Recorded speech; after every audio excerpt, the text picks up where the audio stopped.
In this assignment, you're going to work with the insert cursor. So you're going to have an existing data table, future class file, and what you're going to do is put in 10 new rows, and in each of those rows you're going to fill in 3 fields.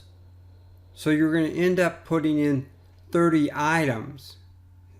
So you're going to use a looping type function or multiple looping type functions to populate both the row and the specified fields in that row. So that's what the process is going to be for this assignment.